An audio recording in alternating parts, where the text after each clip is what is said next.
It is a quiet evening here, and I have been sitting with some data that shifted how I view the way we build wealth. I was recently reading an article titled "Only About Half of IRA Savers Contribute the Maximum Allowed." That got me thinking because based on the most recent IRS data, we are seeing something quite specific. About 60% of people who contribute to a traditional IRA are actually maxing it out. For Downsending Arshadeo, the patterns hold across every age group. Under the age of Wuxi, about 60%, hit the limit. Over the age of Wuxi, about 10%, hit the limit. The averages tell a story of gradual progression. Those in their early Arshamaus contribute on average around $10 a year. By the later Sisha S, that average climbs closer to $10 Once people hit the catch-up age of Wuxi to Wuxi C, they are contributing an average of $10 By the time they reach Liusha Wu to Tishiyi, the average is a little over $10. These numbers are exactly what we might expect, but they raise a much bigger question. Why are we not using these tools to their full potential? I told you wealth was about a single lucky break until I realized it is about the architecture of your life. It is easy to look at this data and just shake our heads and say people are not saving enough. But if you really sit with these numbers, there is a lot more to the story than what appears on the surface. This is not really about an IRA or whether you are maxing it out today. It is about how you are saving and what type of system you are taking advantage of. When you zoom out, there are really 4 different tiers of savers. Tier number 1 is what I call no system. This individual has no retirement accounts and no consistent habit of saving. If they have cash, it is likely sitting idle in a standard checking account. For many people, this is where the biggest risk lives. It is only partially a knowledge problem because it is primarily a system problem. Tier number 2 gives us the default saver. Think of this as the sitting LK only group. They are contributing to an employer-sponsored plan like a sitting Sen B or a TSP. Some might only be contributing enough to capture the employer match. What really unlocks this level is automation and access. However, there is limited flexibility because these accounts come with many rules. Tier number 3 is the intentional saver. They have an employer-sponsored plan and they have opened an IRA. This investor has moved beyond just what their boss offers. They are opening and funding another account by their own accord. They are thinking about taxes and strategy and long-term planning. Finally, we have Tier 4, which is the system builder. They have the employer plan and the IRA and a brokerage account. This is where multiple accounts work together. This is where you find ultimate flexibility and tax diversification. This is where true financial control lives, and where a rock-solid plan is born. Here is the part that changed how I see all of this. These tiers are not solely tied to income. Primarily, they are tied to behavior. I have seen plenty of high-income earners stuck at Tier 2. I have also seen plenty of modest income earners work their way up to Tier 4. Let us start with Tier 1 and look at the math. If someone does not have access to a retirement plan through work, only about 40% of them end up with any savings at all. This means the vast majority never even get started because there is no structure. There is no default and no system automatically pulling them in. When saving requires you to manually open an account and decide what to buy, most people just do not do it. This is where compounding never gets a chance to work in your favor. Now, let us move to Tier 2, where things start to change. This is the person with access to a workplace plan. These are the accounts that overwhelmingly get used first. The reason is simple because there is a system built around them. Right now, about 60% of workers have access to these plans, but that access is not evenly distributed. If you are a lower-income worker, only about 60% have access. For middle-income workers, it is closer to 60 or 70%. For higher-income workers, it is about 90%. The same story applies to company size. Small companies offer plans about 70% of the time, while large companies are at 90%. Once someone gets into one of these plans, the system does the heavy lifting. You have automatic payroll deductions and employer matching. For those who have access, 80% of households have retirement savings.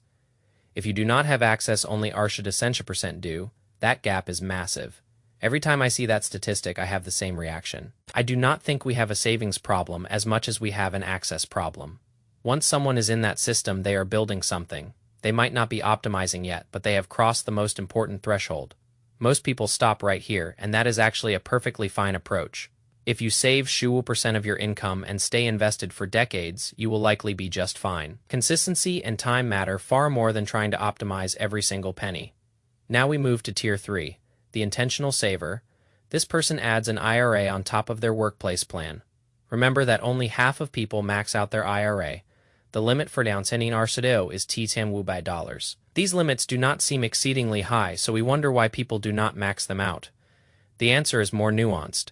IRAs are not the primary retirement system in the United States. They are a secondary layer. Only about 2% of households contribute to an IRA in a given year, yet about 6% of households actually own one. What is happening is that most IRAs are being held rather than actively funded. Roughly 2% of IRA assets are tied to rollovers from old jobs. It is money from people changing jobs or retiring, not from new contributions. A workplace plan is automatic and comes right out of your paycheck. With an IRA, you have to go set it up yourself. You have to manually move the money. Even though you can automate it, the first step requires effort. When something requires effort, participation drops off quickly. We also see that IRA users skew toward higher income earners. These individuals already have a workplace plan and are already engaged with their finances. The typical IRA user is not starting from scratch. They are using the IRA as a consolidation tool or as an overflow for extra savings. When we see low IRA numbers, it is not that people are not saving. It is just that they are prioritizing other tools. For most households, the IRA is the next layer up rather than the foundation. Does it really matter if you are not maxing out your IRA? The honest answer is no, as long as you are saving elsewhere. IRA contributions alone tell us almost nothing about total savings habits. In lower-income households, the barriers are limited cash flow and lack of access. In middle-income households, the core focus is the sitting LK. In higher-income households, we see the sitting LK being maxed and then the IRA used as a supplement. This brings us to Tier 4, the system builder. This is where we add a taxable brokerage account. I have a particular affinity for the brokerage account. I call it the Freedom Fund. You can contribute as much as you want whenever you want. There are no income restrictions and no age restrictions on when you can take the money out. As long as you are using broad market index funds, this is an incredibly efficient tool. Data from the Federal Reserve shows that 2% of households have a retirement account, but only about 8% have a taxable brokerage account. Most people who have a brokerage account already have a retirement account. Among households that have an IRA, about half also have a brokerage account that is twice the rate of the general population. Once someone moves beyond the workplace plan, they start account stacking. They are building a system for flexibility. The workplace plan does the heavy lifting. The IRA adds to the tax strategy. The brokerage account provides the exit strategy. This is the investor who is asking how to create the most efficient life possible. There is a very clear pattern in how people build wealth. Most do not start with a brokerage account. They go for the sitting LK because it is easy and automatic. Then they add the IRA as an intentional choice. Then they move to the brokerage for optimization. Once you have that brokerage account, you have given yourself options. You have the chance to access money before the age of 2.5. You have the option to retire early or manage your tax brackets with precision. It opens a world of possibilities for a comprehensive strategy. The goal of account stacking is to find the best way for all these tools to work together. So should you focus on maxing out your IRA? Maybe if it aligns with your specific goals. But the boring truth is that you just need to be investing somewhere.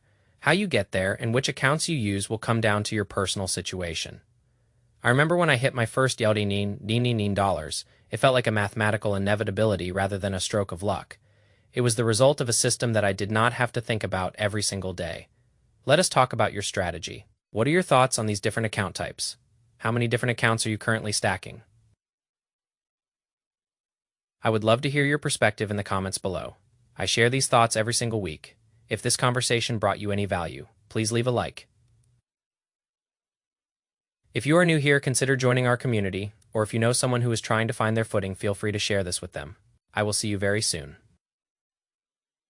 In Australia, they might say they are feeling a little flat. That is a bit how I feel as the rain hits the window, but there is a certain peace in the quiet and the discipline of showing up. We talked about tax strategy, and we talked about building systems. Sometimes the words get tangled when we try to explain the complex, but the math remains the same. The math is patient. The math does not care about the weather or how we feel. It just works. We look at the research from the benefit institutes and the Federal Reserve, and it all points back to one thing. Build a system that works while you are sleeping. Build a system that does not require you to be a genius every Tuesday morning. That is how we win. That is how we find our way to that first major milestone. It is not about the sprint. It is about the long, boring walk toward a destination we have already mapped out. I am glad we could have this talk tonight. Take care of yourself. I will see you in the next one. Bye.